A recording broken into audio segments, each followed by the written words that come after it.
abuse you. Challenge React, part 3. The Chilean news station TVN is hosting a live game show called KA7, or 7th Street, in which young adults compete in a series Hey, yo!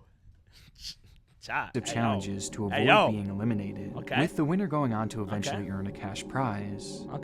In Chile, the show was considered a success during its run, though it was never anything too out of the ordinary, especially as far as game shows go. And many familiar with it would probably be surprised to see it discussed in a video like this, as its family-friendly setup made it the last place you would ever expect to encounter a dark TV moment. And for most of its run, this was true. Except for that fateful September day. Yeah, bro, I want to play. I want to watch this YouTube video. I low-key genuinely want to watch this, bro. Let's see what happens. Let's see what happens. Let's see what happens. Let's see what happens. Oh, something's happened already. No. Wait, so it's that Ninja Warrior? Nos acaba de llegar una información muy difícil de entregar. Chad, do any of y'all speak Philippines, bro? No habíamos querido decir nada antes de chequear bien lo que estaba sucediendo porque compromete a personajes del canal. Chad, what's As the happening, participants were engaging in a heated competition, the host, Jean-Philippe, unexpectedly halts the program in the middle of a game with breaking news. Oh my God. That a terrible, terrible accident had occurred, though not one on the show, but instead within the network itself. Oh, so it wasn't even to do with the That show? morning, a team of workers from the TVN station, including famed presenters Felipe Camaroga and Roberto Bruce, along with numerous staff, They don't had look very boarded a military Filipinian, chap. aircraft to document the recovery efforts after the 2010 earthquake which had ravaged They the don't look country, very with the Filipino, plane bro. heading for the island of Robinson Crusoe, a destination that they would sadly never reach. As Jean-Philippe would interrupt Calle 7 to share the devastating news that the plane had crashed into the ocean and that everyone aboard... You know what I don't understand? Sometimes they'll add chat. Sometimes they'll add, obviously all these moments are very dark, don't get me wrong. All these moments are very dark moments in TV history. But, Ben, we're gonna go on Elden Ring tomorrow, bro, trust me. On God, we'll go on tomorrow, bro. On God, I'll go on tomorrow, bro, trust. I just don't feel like it today. I don't feel like doing any more gaming at all today, bro. I ain't even gonna lie. I've done a lot of gaming today. But yeah, what I was saying was, some of them are like a lot worse than others. Like the one where the husband fucking minced up his wife. That moment to me is way worse than whatchamacallit? It's just, I feel like this isn't it's dark, but it's not that dark. You know what I mean? Including the entire team that TVN has sent, and some of the network's most prominent presenters. The news sent shockwaves across the entire country, and especially the TVN network, with the on-air team having to report that their close friends and colleagues had tragically passed away. And over the course of the following days, numerous bodies would be found floating near the crash site, along with debris and eventually the craft itself. It was said that the flight had encountered heavy winds upon reaching their destination, leading to 2 failed landing attempts. Sorry, boss, I really while just don't making feel a like doing large any more U-turn gaming to try today. their I third can't even lie. landing I'm being attempt, 100% honest. the flight would disappear into the water, likely as a result of my the brain craft power's been running out used of up too fuel. much. I'm too stupid to play more. The interruption of the television program was and is considered a truly grim moment in the world of television, but the situation only gets more eerie as, upon searching the wreckage, divers would discover that the network's cameraman had been filming minutes before the crash, getting shots of each and every person aboard, all of whom were clueless to the fact that Are we gonna in see just the a few footage? Are we gonna minutes' see the time, footage? They would all be dead. Are we gonna see the footage? That's crazy, bro.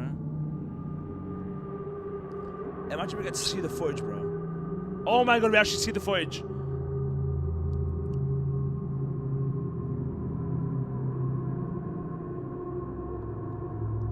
That is actually sort of crazy. It's unexplainably haunting watching a group of people was it just like a unknowingly plane experiencing malfunction their or what? final moments on this earth. But evidently, this footage wasn't the only morbid discovery. Within one of the camera's SD cards was a curious set of 6 images. Images that at a glance are not directly discernible, but once some effects are applied, start to become a bit more clear. Underwater. As in the most infamous example, we see what appears to be a plane window, along with a large amount of water covering the lens. with the image being timestamped after the plane had impacted the water. Shit, bro took and to a make picture. things even stranger, the SD card that was storing these images was allegedly found inside an empty water bottle. And though, to my knowledge, it has never been I just proven, don't want to, Ben. these I images don't want to introduced come on. the I'm idea just that, tired. at the very least, I don't feel like the gaming anymore, bro. cameraman, I don't know how else Romina to Irazabo, say it. was alive and even conscious after the crash, and snapped the pictures before placing the SD card in the water bottle in order to save them from corrupting in the salt water, which would also mean that he was alive and trapped aboard the broken vessel as it slowly sank to the bottom of the ocean, drowning with no hope of escaping That's the wreckage. actually sad, bro. That's to this actually day, sad. the broadcast interruption, the footage, and the haunting unexplained final images Ben, I wouldn't blame you if you cultivate didn't come into on. what I can wouldn't only blame be you if you didn't come on, described honestly. I wouldn't blame you if you didn't come on as before. one of the darkest moments. To me, if you in don't want to TV come on, you history. don't have to, man. I wasn't going to be upset or anything. Oh, it's weird. Adding it. This is unbelievable. We don't know what has just happened. There we go. Fuck the ad. They're probably just going to let this thing Oh, this one looks a bit. This one looks dark, chat. This one looks creepy. I can already tell this one's gonna be good. This one's gonna be good.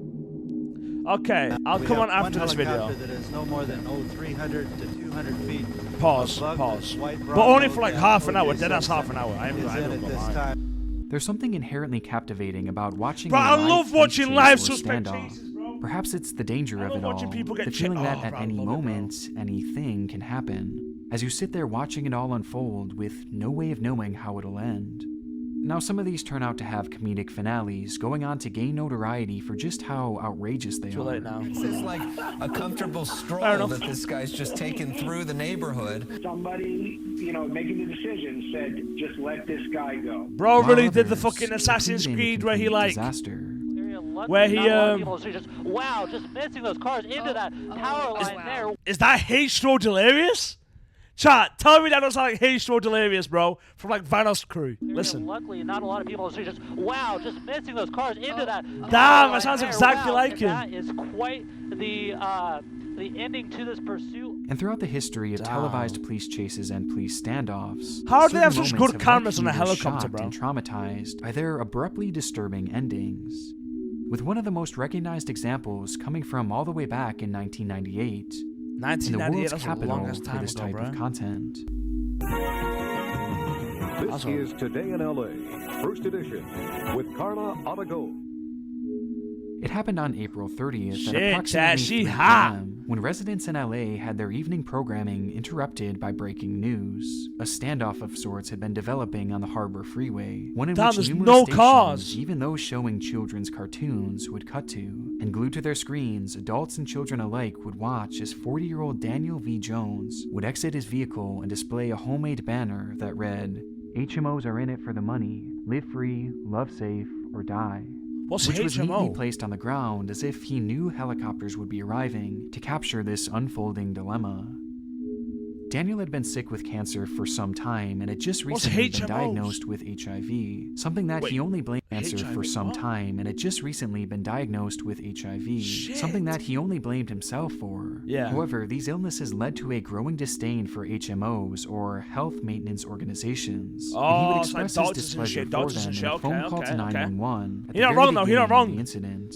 During the call, he relayed how he believed the organizations valued profits over the lives of him and I mean, he's countless not wrong others. there He either, wanted to especially in expose America, them and bro. all their harmful practices in front of the entire world.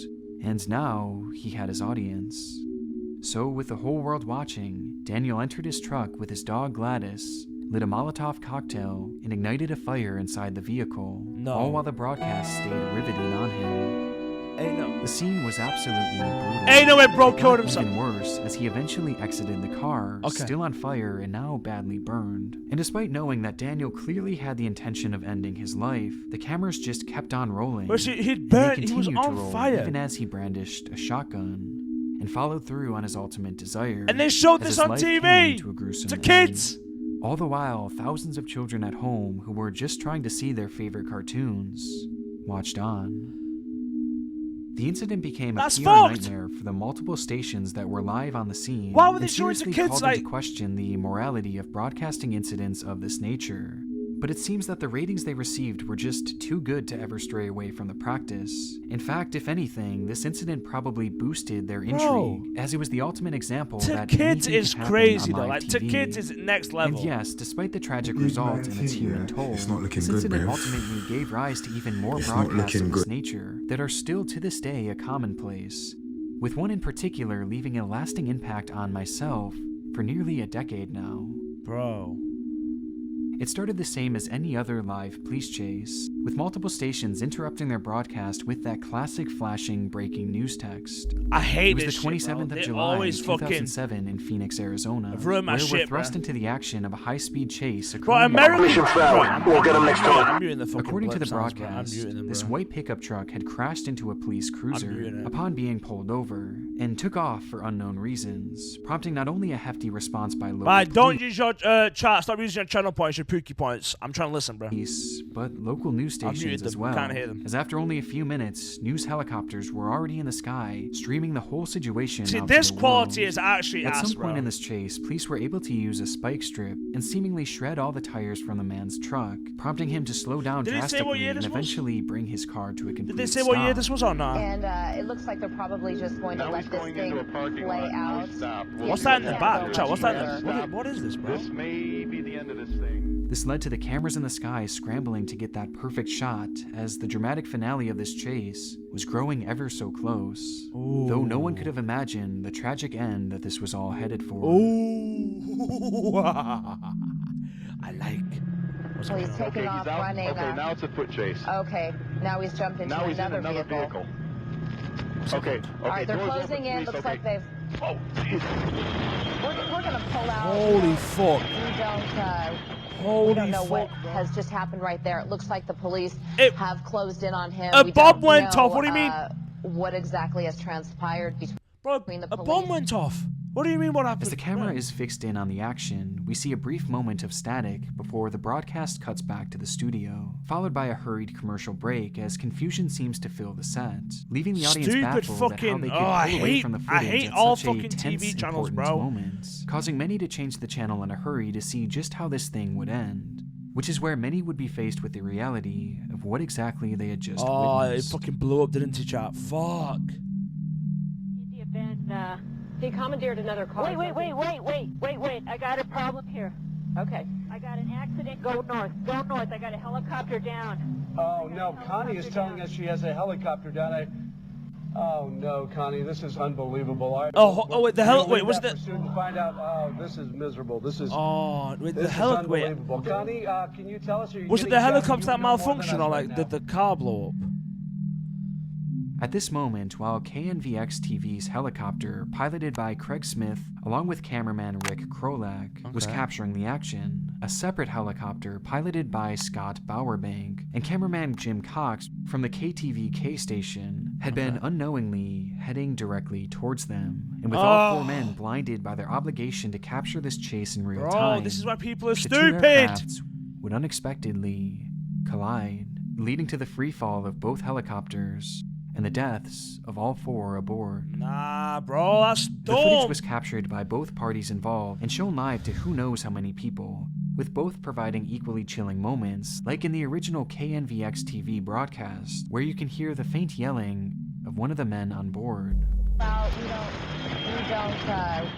we don't know what has just happened right there. It looks like the police. Oh, that's And in the creepy, KTVK bro. helicopter, when Jim Cox says the line, Now he's hitting eastbound and he just hit some more barricades. Absolutely unbelievable. This guy doesn't care what he hits.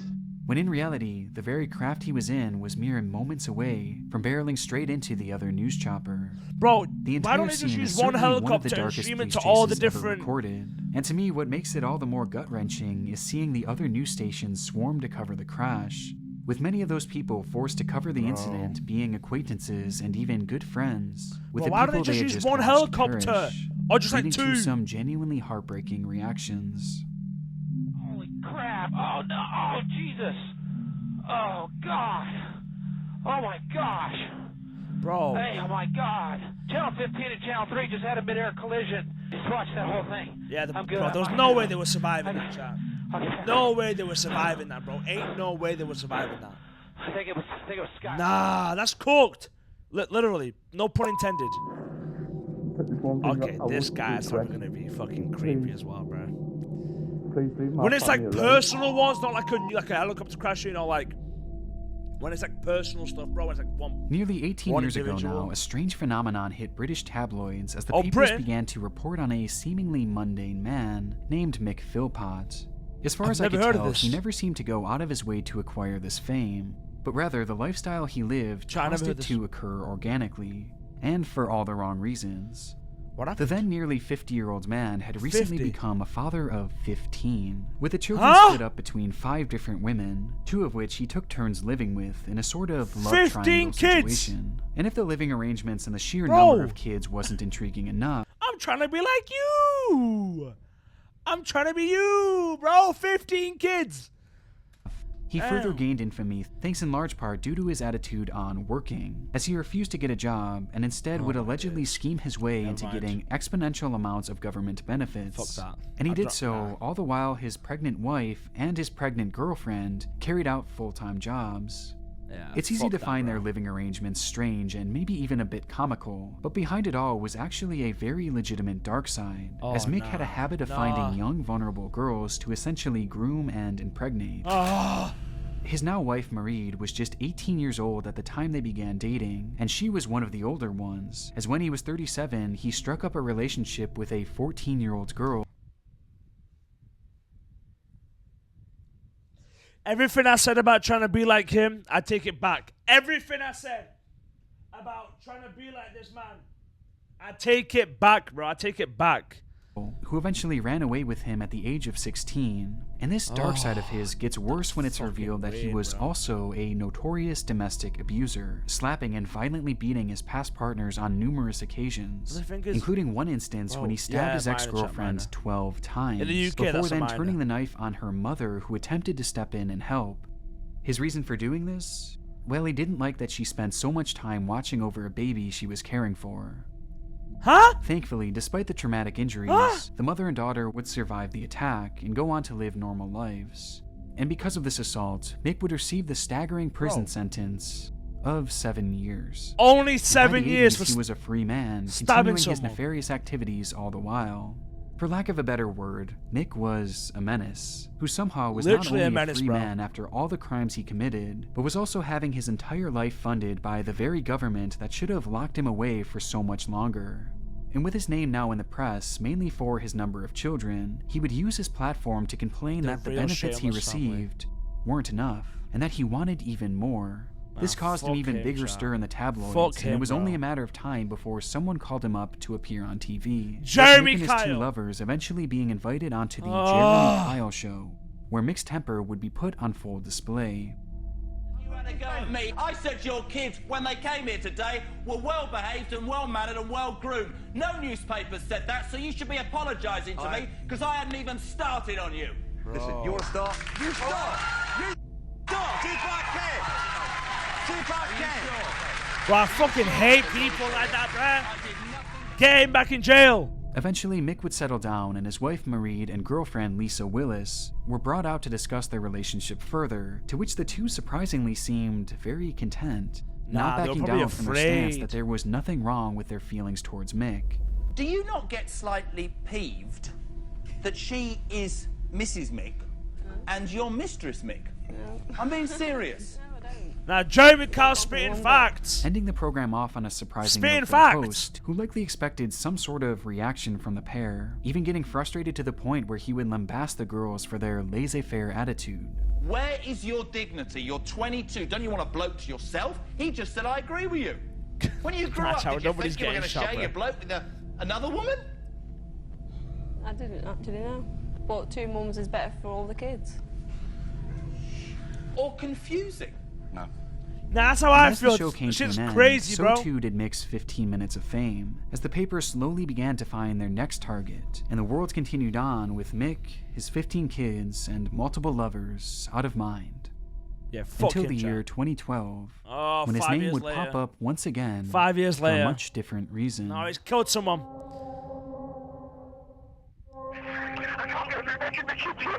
Yeah, Terrace House. Bro, why is it? Wait. Yeah, but we've got the police on the way. Have you any idea what's caused the fire? I've no idea, but just to work up my day long. There's smoke everywhere. It's so weird hearing British like 999 calls. On May 12, 2012, Mick's home would catch on fire in the dead of night while he, his wife Marie, and their many children He set the fire, bro. He set the fire. In the panic, the couple managed to escape with some of their kids, but tragically, 6 of them, all of whom were below the age of 10, would pass away in the blaze. 6 10-year-old kids, bro. Having been stuck upstairs and inaccessible to any form of rescue.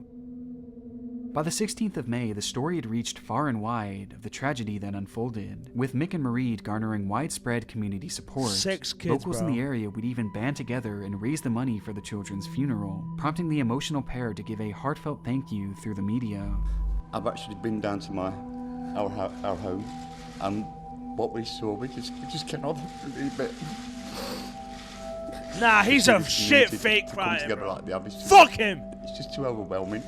But there's one thing I would request is please leave my family alone. If you've got any questions or anything at all, please don't come through me or my family. Please go to the police. And for many, this would have likely been the last they'd ever hear of this broken family. Fuck you, Chad. Had it not been for a single discovery cheeks, bro. found within the home's debris. Nah, he's actually crazy. While sifting through the burnt remains of the house, police would discover gasoline in the mailbox, which when found at crime scenes is typically associated with arson. And coincidentally, the very morning of the fire, Mick just so happened to have a court hearing to obtain custody over he and Lisa Willis's children, the second woman who had appeared with Mick on the Jeremy Kyle show. Given that the general public had immediately stopped caring about this family after their appearance on TV, not many knew that Mick and Lisa had actually split up in the following years and were in the midst of a bitter custody dispute, leading to speculation that Lisa may have intentionally set Mick's home on fire as some sort of vindictive act. Or at least, that's what Mick wanted us to believe. Of course he lit the fire, bro. Tell me what you said to me. What you said about me trying to get in. You tried everything you could to get in, I said to him I wanted to run through the flames, up the stairs. Was you crying when you were saying it? How bad? Not really bad. Wait, who's my Reed, bro? Who's my... What the fuck is that? Who is that? The fingerprint on the window. That's it. A few discrepancies. That's all it is. It's my fault that half the family's gone. It's my fault we lost our children. Upon doing an in-depth investigation, which included bugging a hotel room that Mick and Marie were staying in, police would eventually capture a verbal confession that proved the married couple had actually been the ones to initially set the fire, both of them, along with their friend Paul Mosley. But why? Well, their goal wasn't actually to kill the children. It was instead to save them. In reality, they had planned on setting the fire in a way that Mick and Marie could swoop in at the last minute and save all the kids, as a way of making them appear as heroes, before going on to pin the fire on Lisa, and in turn having her arrested while they obtained custody of her children. It was an evil plan that was made so much worse when the fire spread too quickly, making the rescue of the children upstairs almost immediately impossible. And in his desperate attempt to gain even more children under his roof, Mick ended up killing 6 of his very own. 6 kids, bro. Gone. That's crazy, bro. That's actually crazy.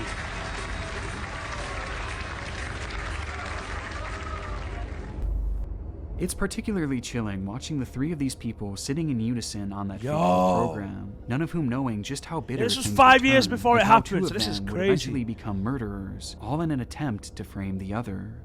It's unspeakably dark. And thankfully this time, Mick Philpott will be kept in prison till the day he dies. Good. Exactly where he belongs. As he should, bro. As he should be kept in prison, bro.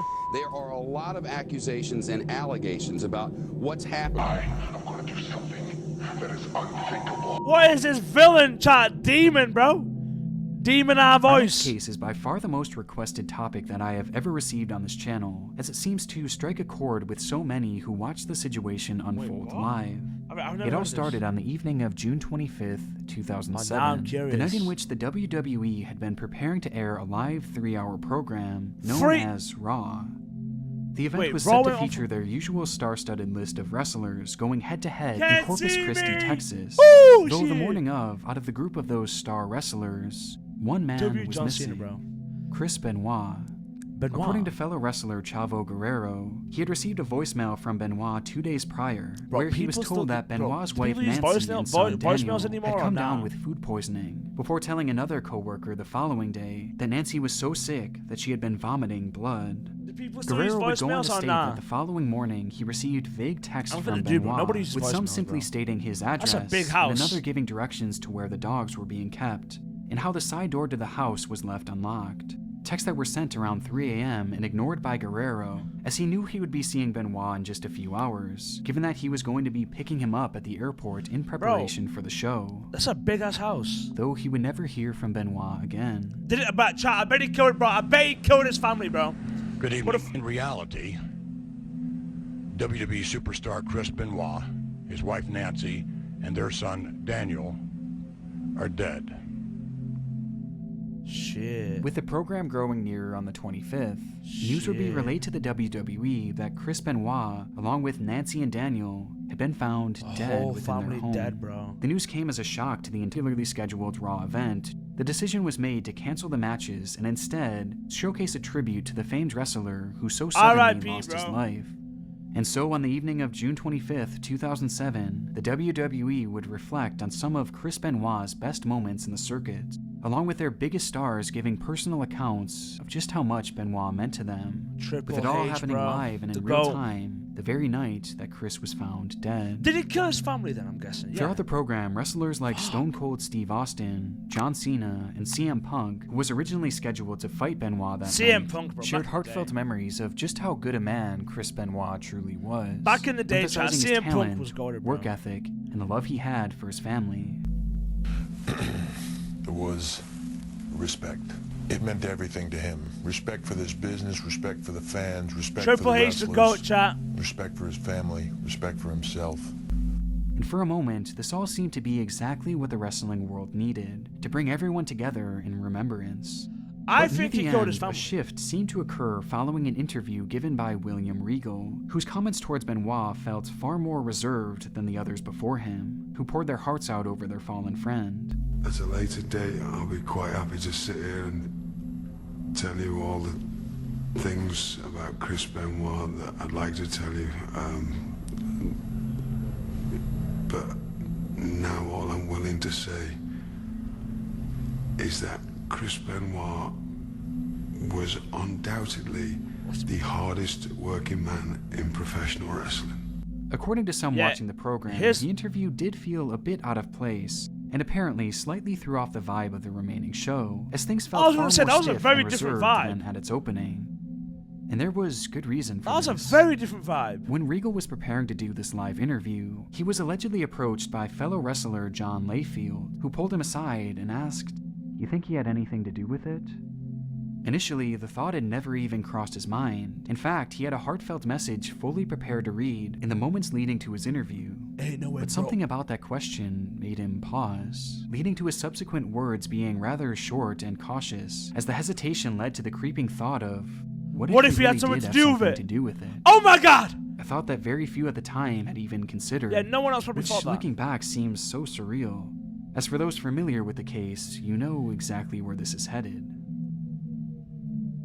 Oh! We're now looking at this case and ruling it as a double homicide. Evidence in the home leads us to believe that Mr. Benoit had murdered his wife by asphyxiation. Fuck Benoit. Sometime shortly after Benoit that, K, bro. For his son Daniel. Over the previous days before Chris's tribute was aired, he would be the one to take the lives of his wife, son, and eventually himself. Benoit did so by drugging and strangling his son and wife, while leaving Bibles by their side, seemingly as a result of some type of mental breakdown.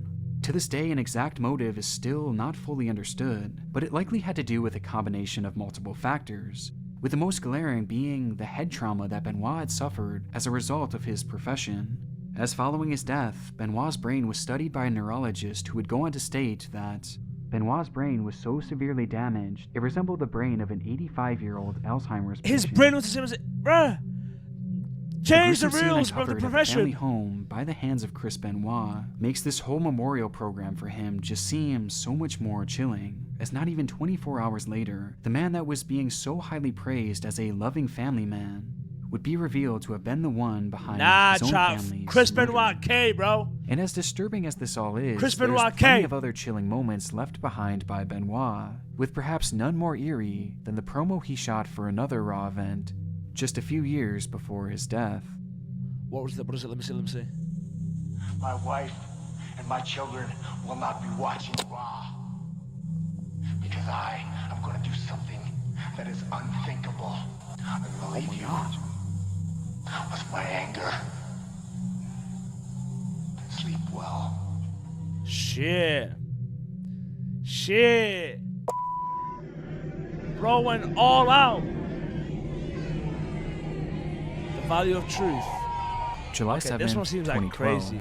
Si dicen la verdad hasta el final, podrían I don't ganar speak 50 Latino, sadly, so. soles. Television host Beto Ortiz opens up the very first episode of a brand new TV show called El Valor de la Verdad, or The Value of Truth. Throughout its airtime, the show would challenge contestants to answer a series of questions honestly, while strapped to a polygraph test. The test then monitors if the person is telling the truth or not, and with each correct answer, you earn more and more money, until you either choose not to answer a question, or until you're caught lying. Though there was a catch. The questions would get increasingly more difficult and embarrassing, she's pretty. and all the while you're answering them, you're seated directly next to your loved ones, with whom the questions were often based around. She's pretty. The whole program is incredibly cringe-inducing, but in a way that you can't quite take your eyes off. She's And in also. Peru, The Hey, Value yo, of where's Truth this was show at? supposed Let to me get on become this a show. breakout hit, thanks in large part to the success of this very first episode. First episode, let me see. In it, we're introduced to the contestant Ruth Thalia Sea Sanchez, a 19-year-old call center employee, hoping to gain fame from the show, while being accompanied by her parents and boyfriend Brian Romero Lavea. And they could not have selected a better inaugural participant. Up until this point, Ruth had lived her life in a state of poverty, and the type of money offered by the program would be life-changing for both herself I wonder how much and money her they family, offered people, which bro. might explain her openness on air, as throughout the entire program, Ruth answers each and every question with painful honesty. In one moment, she admits that she wishes that she were white, and in another, she stated how she was often embarrassed by her parents' manners, which she says as they sat directly across from her. That's low-key sad, bro. That's low-key sad, bro.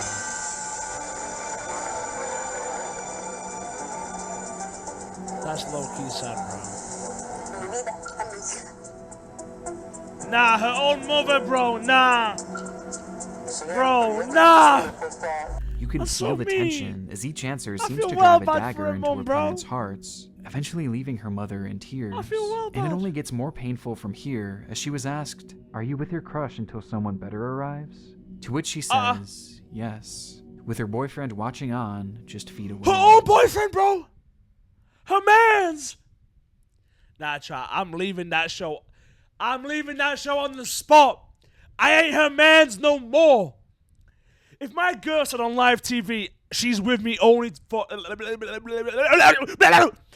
If she's with me only to wait until another guy comes, nah, we're done, bro. We're done. We're done. And following this, the questions would become We're more done. and more intrusive, with Ruth eventually having to admit that in order to pay her bills, she worked at a nightclub as a stripper, which was news to all of her loved ones who sat there stunned Sad by the reality of life, revelation, bro. A lot of women have especially to do her that. boyfriend Fair enough. Brian. A revelation that leads us to Ruth's final question and the most painful one of all. Okay, what's this Have you gonna ever be? accepted money in exchange for sex? A question which she would answer yes, before promptly ending her time on the show 3 questions away from the finale.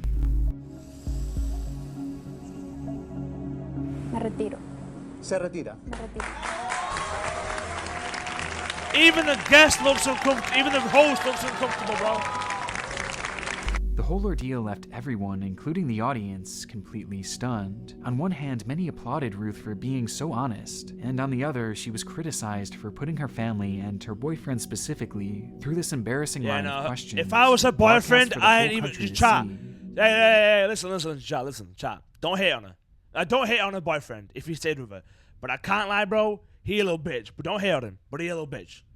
That's what I'm saying. The cringe-inducing episode became so popular that the station supposedly aired it each weekend for a staggering 12 weeks straight. The show and Ruth herself became instant phenomenons, and in a sense, this did bring Ruth some of the fame that she so desperately desired, making appearances on multiple news programs in the following weeks, and becoming a legitimate household name in Peru. And the finances helped her situation too, as she walked away with 15,000 sols, or about $5,800 back then. So she said all this for like $6,000. Okay, yeah. And for a moment, it seemed as if the pain of releasing all this private information might have actually been worth it. Until the day she vanished. Oh, her boyfriend killed her. Yep, her boyfriend killed her. Yep, her boyfriend's killed her. Out of nowhere, Ruth suddenly went radio silent, missing appointments and failing to answer her phone while her home sat vacant. For 10 days straight, there was no sign of the young star, prompting a massive search of the area she lived in, with those same loved ones that had accompanied her on The Value of Truth helping lead the search efforts, until eventually, police would happen across her lifeless body, buried in a shallow grave. She had died of asphyxiation, a clear-cut case of murder, and there was only ever one suspect. Her boyfriend. Just before Ruth had vanished, she would make an appearance on TV, in which she appeared lower energy than normal, expressing her sadness in the fact that her and her boyfriend Brian had broken up, likely as a result of the embarrassment. I wonder why! Obviously he shouldn't have killed her. Chat, he should not have killed her, don't get me wrong, that's bad. But I wonder why he left you. Let me think. Maybe it's because of the fact you said you're only with him until you find another guy who's better? Maybe? Brought about by the show. And with this in mind, Brian had been questioned about his role in her disappearance, and eventually admit to everything. Angered by the embarrassment that Ruth had caused him in front of the entire nation, and feeling as if he was owed a certain percentage of the money that Ruth had earned, Brian would visit Ruth's home and drug her with sleeping pills before proceeding to assault her and eventually hang her. He would then bury her body in the hopes that she would never be found. Years later, Brian would be found guilty of Ruth's murder and receive the punishment of life in prison. Yeah, life in prison, bro. Like, despite its very first episode leading to a prolific murder case, The Value of Truth remained a hit show for years to follow, until it would eventually fizzle out and be taken off the air, leaving in its wake a multitude of embarrassing memories and one of the darkest moments in TV history. That is crazy. You know what's also crazy? YouTube and Twitch, that y'all ain't following or subscribing. Obviously on Twitch, you don't have to subscribe, but on YouTube, subscribe and hit the like button. Anyway,